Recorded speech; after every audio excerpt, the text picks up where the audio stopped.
Welcome to Baba academy online education digital class.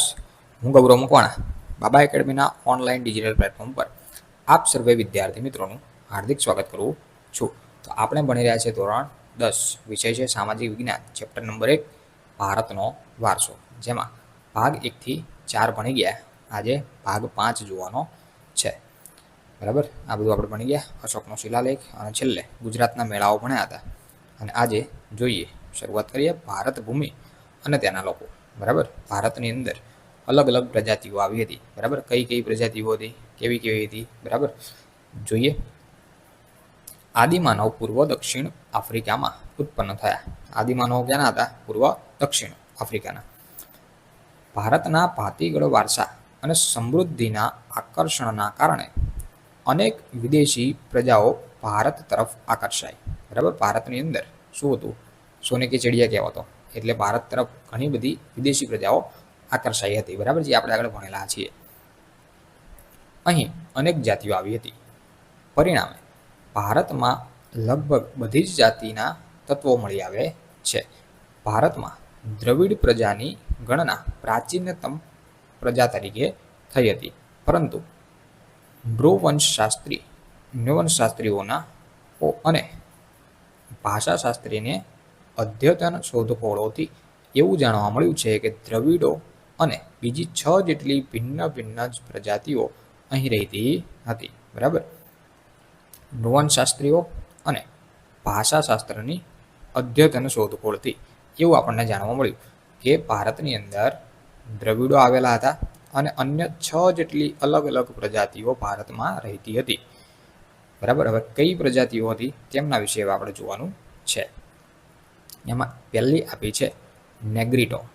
બરાબર, જેને નિગ્રો પ્રજાતિ કહેવાય અથવા તો હબ્સી પ્રજા કહેવાય. બરાબર, નેગ્રીટો, નિગ્રો, હબ્સી. બરાબર, 3 નામ છે. એક જ નામ, એક જ છે, પણ નામ અલગ અલગ છે. નેગ્રીટો અથવા તો નિગ્રો લખ્યું છે જો અહીંયા. નેગ્રીટો અથવા તો નિગ્રો જાતિ, હબ્સીઓ. બરાબર, ભારતના સૌથી પ્રાચીન નિવાસીઓ છે. સૌથી પ્રથમ નિવાસીઓ કોણ હતા? નેગ્રીટો પ્રજાતિ. કેટલાક ઇતિહાસકારોનું એવું માનવું છે કે નેગ્રીટો જે છે, બરાબર, એ આફ્રિકામાંથી બલુચિસ્તાનના રસ્તેથી ભારતમાં આવ્યા હતા. બરાબર, આફ્રિકામાંથી થઈ અને ક્યાંથી? બલુચિસ્તાનના રસ્તેથી ભારતની અંદર આવ્યા હતા. હવે દેખાતા હતા કેવા? એનો વર્ણે કેવા હતા? શ્યામ, 4 થી 5 ફૂટ ઊંચા, અને માથે વાળ કેવા હતા? વાંકોડિયા વાળ હતા. બરાબર, નેગ્રીટો પ્રજા સૌથી પ્રાચીન પ્રજા છે. એના નામ નેગ્રીટો કહી શકાય, હબ્સી કહી શકાય, નિગ્રો કહી શકાય, સૌથી જૂનામાં જૂના. બરાબર, ઇતિહાસકારો શું માને છે કે આ આફ્રિકામાંથી આવ્યા હતા. બરાબર, બલુચિસ્તાનના રસ્તેથી થઈને ભારત આવેલા હતા. એ દેખાતા કેવા હતા? તો કે શ્યામ, પછી 4 થી 5 ફૂટ ઊંચા. ઊંચાઈ કેવી હતી? 4 થી 5 ફૂટ, અને માથે વાળ કેવા હતા? તો કે વાંકોડિયા વાળ હતા. આ એમનું વર્ણન કર્યું. બરાબર, તો આ પ્રજા વિશે આટલું આપ્યું છે. એ જ રીતે બીજી પ્રજા હતી. બીજી પ્રજાતિ કઈ હતી? તો કે ઓસ્ટ્રેલોઇડ. બરાબર, ઓસ્ટ્રેલોઇડ, જેને નિષાદ પ્રજાતિ કહેવાય. નિષાદ. આ પ્રજા અગ્નિ એશિયામાંથી આવેલી હતી. બરાબર, અગ્નિ એટલે કે અગ્નિ કરવાની, બળતું કરવાની એવું નહીં. બરાબર, 4 દિશા હોય, ઉત્તર, દક્ષિણ, પૂર્વ, પશ્ચિમ. બરાબર, એમ બીજી પણ ક્રોસમાં દિશાઓ છે. ખબર છે ને? આ વાયવ્ય, આ ઈશાન, આ નૈઋત્ય, આ અગ્નિ. બરાબર, અગ્નિ એટલે કે આ જે ખૂણો છે, અગ્નિ ખૂણો. બરાબર, અગ્નિ ખૂણામાંથી આ પ્રજાતિ આવી હતી, અગ્નિ એશિયામાંથી. બરાબર, એ જે તમને ખબર હોવી જોઈએ. ચલો, અગ્નિ એશિયામાંથી આ પ્રજાતિ આવી હતી. તેઓ જ કેવા હતા? તો કે તેઓ રંગે શ્યામ. બરાબર, લાંબુ અને પહોળું માથું હતું એમનું. કેવા દેખાતા હતા? શ્યામ, લાંબુ ને પહોળું માથું, ટૂંકું કદ, ચપટું નાક. તેમની શારીરિક વિશેષતાઓ હતી. આ દેખાતા કેવા હતા? તો કે પેલા કેવા દેખાતા હતા? તો કે પેલા શ્યામ, 4 થી 5 ફૂટ ઊંચા અને વાંકોડિયા વાળવાળા હતા. કોણ? તો કે નિષાદ. નિષાદ નહીં, નેગ્રીટો. આ કેવા હતા? તો કે આ શ્યામ હતા, લાંબુ પહોળું માથું દેખાતું હતું, ટૂંકું કદ અને ચપટું નાક ધરાવતા હતા. ભારતમાં આવેલા આર્યો તેને નિષાદ કહેતા. કઈ પ્રજા કહેતા? નિષાદ. ભીલી પ્રજા માટે નિષાદ શબ્દ પ્રયોજવામાં આવતો હતો. આ ઓસ્ટ્રેલોઇડ હતો અને નિષાદ પ્રજા કહેવાતી હતી. ભારતની કોલ અને મુંડા જાતિ, અસમની ખાસી પ્રજા, નિકોબાર અને બ્રહ્મદેશ, હાલનું મ્યાનમાર જે છે ત્યાંની જાતિઓમાં આ પ્રજાના લક્ષણો વિશેષ જોવા મળે છે. અત્યારે હાલ જે વર્ષો પહેલા આ પ્રજા હતી, તો અત્યારે હાલ ક્યાં આવા લક્ષણો જોવા મળે છે? આ પ્રજા જે છે એવા કેવા, તો કે શ્યામ, લાંબુ ચપટું માથું, બરાબર, ટૂંકું કદ, ચપટું નાક, આવું ક્યાં જોવા મળે છે? તો કે ભારતની કોલ અને મુંડા જાતિ. ભારતની કઈ જાતિ? કોલ અને મુંડા જાતિ. ક્યાં છે? તો કે અસમની ખાસી પ્રજા, અસમની અંદર આવેલી ખાસી પ્રજા. પછી નિકોબાર, નિકોબાર હાલનું મ્યાનમાર એટલે બ્રહ્મદેશ, બ્રહ્મદેશ અત્યારે હાલ શું કહેવાય? મ્યાનમાર, બરાબર. તો કે આ લક્ષણો અત્યારે હાલ એ જગ્યાએ જોવા મળે છે, એટલે કે એવું કહી શકાય કે એ એનો વંશજ હોઈ શકે. ભારતની સંસ્કૃતિ અને સભ્યતાના વિકાસમાં આ પ્રજાનો ફાળો વિશિષ્ટ રહેલો છે. તેઓ માટીના વાસણો બનાવવા, ખેતી કરવી, સુતરાઉ કાપડનું વણાટ કરવું વગેરે જેવા કેટલાક કૌશલ્યો માટે જાણીતા હતા. બરાબર. નિષાદ પ્રજા શેના માટે જાણીતી હતી? તો કે વાસણો બનાવવા, ખેતી કરવી, સુતરાઉ કાપડનું વણાટ કામ કરવું વગેરે કૌશલ્યો માટે જાણીતા હતા. તેઓ પોતાની ધાર્મિક માન્યતાઓ ધરાવતા હતા. બરાબર. ધર્મ પ્રત્યે ધાર્મિક માન્યતાઓ પણ એ લોકો ધરાવતા હતા. પછી ત્રીજી પ્રજાતિ છે દ્રવિડ લોકો. કઈ પ્રજાતિ? દ્રવિડ. દ્રવિડોને મોહેન્જો-દડોની સિંધુ સંસ્કૃતિના સર્જક અને પાષાણ યુગની સિંધુ સંસ્કૃતિના સીધા વારસદાર તરીકે ઓળખવામાં આવે છે. કઈ પ્રજાતિને સિંધુ સંસ્કૃતિના સર્જક તરીકે ઓળખવામાં આવે છે? આવો પ્રશ્ન પૂછી શકે. ખાલી જગ્યામાં 1 માર્કમાં તો દ્રવિડ લોકો આવે, દ્રવિડ પ્રજાતિ. ઉત્તરમાંથી આવેલી આ પ્રજાતિ જે છે એ ભાષા અને સંસ્કૃતિના લક્ષણો ટકી રહ્યા છે. બરાબર. ઉત્તરમાંથી આવેલી વિવિધ પ્રજાતિઓ, બરાબર, એની અંદર ભાષા અને સંસ્કૃતિના લક્ષણો ટકી રહેલા જોયેલા છે. સમયાંતરે આ દ્રવિડ લોકો કહેવાયા. બરાબર. જે તે સમયે આ લોકોને શું કહેવાતા હતા? દ્રવિડ લોકો. દ્રવિડો માતા રૂપે દેવી એટલે કે પાર્વતી અને પિતૃ રૂપે પરમાત્મા એટલે શિવની પૂજા કરતા હતા. દ્રવિડ લોકો કોની પૂજા કરતા હતા? આવો પ્રશ્ન પૂછી શકે. દ્રવિડ લોકો માતા તરીકે પાર્વતી અને પિતા તરીકે શિવની પૂજા કરતા હતા. દીપ, ધૂપ અને આરતીથી પૂજા કરવાની પરંપરા દ્રવિડોએ આપી હોવાનું મનાય છે. અત્યારે તમે ઘરમાં દીવા કરો છો, ધૂપ કરો છો, અગરબત્તી કરો છો, બરાબર. તો આ શરૂઆત કોને કરી હતી? તો કે દ્રવિડ લોકો જે ભારતમાં આવ્યા, બરાબર, એ લોકોએ શરૂઆત કરી હતી આ બધું કરવાની. આ ઉપરાંત પ્રકૃતિ પૂજા, પશુ પૂજા વગેરે પણ દ્રવિડોની ભેટ છે. બરાબર. દ્રવિડોએ શેની શરૂઆત કરી લીધી? પાર્વતીને માતા તરીકે પૂજતા હતા, શિવને પિતા તરીકે પૂજતા હતા. બરાબર. ધૂપ, દીપ, આરતી આ બધું એ લોકો કરતા હતા. બરાબર. જે હતું સુધી આપણે બધા કરી રહ્યા છે. બરાબર. પ્રકૃતિની પૂજા, પશુઓની પૂજા પણ દ્રવિડોની ભેટ છે.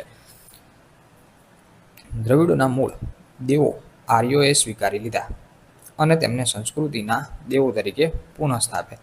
આ સમય જતાં ઉત્તરના પ્રચંડ પ્રભાવ હેઠળ દ્રવિડો આર્ય સંસ્કૃતિથી ઊંડે સુધી વ્યાપી ગઈ અને આંતરજ્ઞાનીય લગ્ન સંબંધો પણ પ્રસર્યા. દ્રવિડોમાં માતૃમૂલક કુટુંબ અને પ્રથા પ્રચલિત હતી. તેઓએ અવકાશી ગ્રહોના ક્ષેત્રમાં અને વિવિધ કલાઓ જેવી કે કાંતવું છે, વણવું છે, રંગવું છે, હોડી દર્પા જેવા ક્ષેત્રો પર તેમનું વિશેષ પ્રદાન રહેલું છે. દ્રવિડો શું હતા? તો કે માતૃકુટુંબક સાથે પ્રચલિત હતા અને તેઓએ સેના ઉપર વધારે કાર્ય, મતલબ કે અવકાશ ક્ષેત્રમાં અને વિવિધ કલાઓમાં, કઈ કલાઓ? તો કે રંગવું છે, કાંતવું છે, વણવું, હોડી દર્પા વગેરે ક્ષેત્રોમાં તેમનું વિશિષ્ટ પ્રદાન જોવા મળે છે. આર્યોનું પ્રભુત્વ બાદ તેઓ દક્ષિણ ભારત તરફ ખસતા ગયા અને ત્યાં સ્થિર થયા. આર્યો સૌ પ્રથમ આપણે જોયા, બરાબર. એ પછી દક્ષિણ ભારત તરફ આ દ્રવિડો લોકો રહેતા ગયા એવું કહેવાય છે. આજે દક્ષિણ ભારતમાં દ્રવિડ કુળની કઈ? તો કે તમિલ, તેલુગુ, કન્નડ અને મલયાલમ જેવી ભાષાઓ બોલતા લોકો વસે છે. બરાબર. જે આજથી વર્ષો પહેલા દ્રવિડ તરીકે ઓળખાતા, બરાબર, તો એ લોકો, બરાબર, એમનો વંશજ શું જોવા મળે છે? તો કે તમિલ છે, તેલુગુ, કન્નડ અને મલયાલમ જેવી ભાષાઓ બોલે છે. એ બધા હાલના દ્રવિડ તરીકે ઓળખાય. દ્રવિડ એટલે કે રાહુલ દ્રવિડની વાત નથી, બરાબર, એને છેડાની નહીં અડાડવાના. ચલો. પ્રારંભિક તમિલ સાહિત્ય ઉર્મી વેગે અભિવ્યક્તિથી ભરેલું છે. બરાબર. તો કે આ દ્રવિડો વિશે આપણે અભ્યાસ કર્યો. હવે 4 નંબર આવે છે અન્ય પ્રજાઓ. અન્ય પ્રજાઓમાં કોણ કોણ છે? કે અન્ય પ્રજાઓમાં તો કે આ ઉપરાંત ભારતમાં મોગલોઇડ, અલ્પાઇન અને ડિનારિક અને બીજી આર્મેનોઇડ પ્રજા પણ હતી. આ ઉપરાંત કઈ કઈ પ્રજાઓ હતી? તો કે ભારતની અંદર મોગલોઇડ, અલ્પાઇન, ડિનારિક અને આર્મેનોઇડ પ્રજા હતી. આ મોંગોલોઇડ પ્રજા શું કહે છે? તો કે આ પ્રજા ઉત્તર પશ્ચિમ ચીનમાંથી તિબેટમાં થઈ ભારતમાં આવી. ક્યાંથી? ઉત્તર પશ્ચિમથી આવી, તિબેટમાં થઈને ભારતમાં આવી. તેમણે ઉત્તરમાં આસામ, સિક્કિમ, ભૂતાન, પૂર્વ બંગાળ વગેરેમાં વસવાટ કર્યો અને સમય જતાં તેમનું ભારતીયકરણ થયું. બરાબર, આ લોકો ભારતના છે નહીં. ક્યાંથી આવ્યા હતા? ઉત્તર પશ્ચિમ ચીનમાંથી. બરાબર, તિબેટમાં થઈને ભારતમાં આવ્યા, આસામમાં રહ્યા, સિક્કિમમાં રહ્યા, ભૂતાનમાં અને પૂર્વ બંગાળમાં વસવાટ કર્યો અને પછી એમને ભારતીયકરણ કર્યું, એટલે કે ભારતના વારસદાર મૂળ થઈ ગયા, ભારતના થઈ ગયા. આ પ્રજાનો વર્ણ પીળો, ચહેરો ચપટો, ઉપસેલા ગાલ, બદામ આકારની આંખો જેવા શારીરિક લક્ષણો ધરાવતી હતી. આ પ્રજા કેવી દેખાતી હતી? તો કે પીળા દેશ, વર્ણે પીળા, પછી ચપટું ચહેરો, ઉપસેલા ગાલ, ફૂલી જાયેલા ગાલ, બહુ ખાઈ ગયા હોય ફૂલી જાય ગાલ એવા ગાલ, પછી બદામની આકારની આંખો, બદામી રંગની ને બદામ આકારની આંખો, આ એમનો શારીરિક લક્ષણો ધરાવતી હતી. મોંગોલોઇડ લોકો પીળા વર્ણના હતા. તેઓ કિરાત તરીકે ઓળખાતા. મોંગોલોઇડને બીજા કયા નામે ઓળખાય? કિરાત તરીકે ઓળખાતા હતા.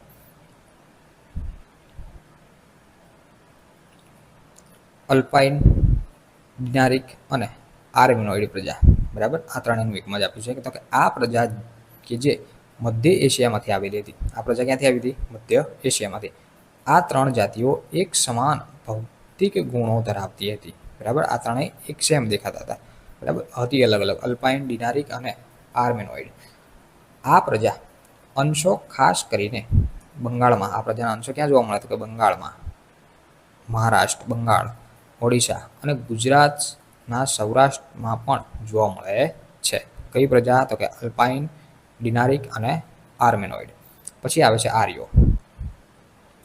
કે ભારતની આર્ય સભ્યતાના નિર્માતાઓ એટલે કે આર્ય નોર્ડિક લોકો હતા. બરાબર, નોર્ડિક એટલે કે આર્યો પ્રાચીન કાળમાં હિન્દુઓ કહેવાતા. બરાબર, જે તે સમયમાં હિન્દુઓ તરીકે કોને ઓળખવામાં આવતા? આવો પ્રશ્ન પૂછાય. હિન્દુઓ તરીકે પ્રાચીન કાળમાં કોને ઓળખવામાં આવતા? તો કે આર્ય પ્રજાતિને. તેઓની મુખ્ય વસ્તી જે પ્રદેશમાં હતી તે પ્રદેશને આર્યાવ્રત તરીકે નામ આપ્યું હતું. પ્રાચીન સમયમાં પ્રથમ આર્ય વસ્તી વાયવ્યમાં હતી. બરાબર, કઈ દિશામાં? વાયવ્ય દિશામાં. ત્યાં 7 મોટી નદીઓ વહેતી હોવાના કારણે તેમણે તેને સપ્તસિંધુ નામ આપ્યું હતું. યાદ રાખજો, સપ્તસિંધુ કોને નામ આપ્યું હતું? 7 નદીઓનું આર્ય પ્રજાએ. બરાબર, ક્યાં વહેતી હતી? તો કે પ્રાચીન ભારતમાં પ્રથમ આર્ય વસ્તી વાયવ્યમાંથી આવી હતી. કઈ દિશામાંથી? વાયવ્ય દિશામાંથી. હમણાં દિશાનું સ્ટ્રક્ચર આમ થોડું નાનું એવું દોર્યું હતું. બરાબર, વાયવ્ય દિશામાંથી આવી હતી. ઉત્તર વૈદિક કાળમાં આર્યાવર્તનો પૂર્વ મિથિલા એટલે કે બિહાર સુધી, દક્ષિણમાં વિંધ્યાચલ સુધીનો વિસ્તાર હતો. આમનો વિસ્તાર ક્યાં સુધી ફેલાયેલો હતો? તો કે બિહાર અને દક્ષિણમાં વિંધ્યાચલ સુધી ફેલાયેલો હતો. અન્ય સમકાલીન પ્રજાઓ કરતાં તેઓ વધુ વિકસિત હતા. બીજી જે પ્રજાઓ છે એની કરતાં વિકસિત આ લોકો વધારે હતા. આર્ય ભરત રાજા કે ભરત કુળના નામ પરથી આ વિશાળ પ્રદેશ ભરતભૂમિ, ભરતખંડ, ભારત વર્ષ કે ભારત જેવા નામથી ઓળખાવા લાગ્યો. કયો? આખા ભારત દેશની વાત છે. બરાબર, આર્ય જે છે એ ભરત રાજા, ભરત કુળના નામ પરથી આ વિશાળ પ્રદેશ નામ શું હતું? કે ભરતભૂમિ કહેવાય, ભરતખંડ કે ભારત વર્ષ કે અત્યારે હાલ ભારત તરીકે આપણે આને ઓળખીએ છીએ. કયો દેશ? આપણો દેશ ભારત દેશ. આર્યો પ્રકૃતિ પ્રેમી હતા. તેઓ વૃક્ષો, પહાડો, સૂર્ય, વાયુ, નદીઓ, વરસાદ વગેરેની પૂજા આરાધના કરતા હતા. બરાબર, આર્ય લોકો જે હતા બધા પ્રકૃતિ પ્રેમી હતા. બરાબર, આપણે પણ પ્રકૃતિ પ્રેમી હોવું જોઈએ. બરાબર, એ બધું સાચવવું. શું છે? તો કે તેઓ વૃક્ષો, પહાડો, સૂર્ય, વાયુ, નદીઓ, બરાબર, આ બધાની પૂજા કરતા હતા.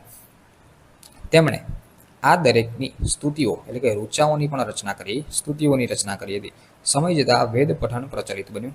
સમયાંતરે તેમાંથી ધાર્મિક વિધિઓની શરૂ થઈ અને પછી યજ્ઞાદિ ક્રિયાઓ ભારતમાં શરૂ થઈ, બરાબર. યજ્ઞાદિ ક્રિયાઓ બધી ભારતમાં શરૂ થઈ. ભારતમાં આવેલી વિવિધ પ્રજાઓની સંસ્કૃતિના વિશિષ્ટ તત્વો અપનાવી લઈને એક સમન્વયી સંસ્કૃતિનું સર્જન થયું. સમયાંતરે ભારતમાં આવીને વસેલી આ બધી જાતિઓ વચ્ચે લગ્ન સંબંધો દ્વારા પ્રજાતિઓનું સંમિશ્રણ થયું, બરાબર. એટલે કે ધીમે ધીમે અલગ અલગ પેઢીઓની શરૂઆત થઈ ભારતની અંદર.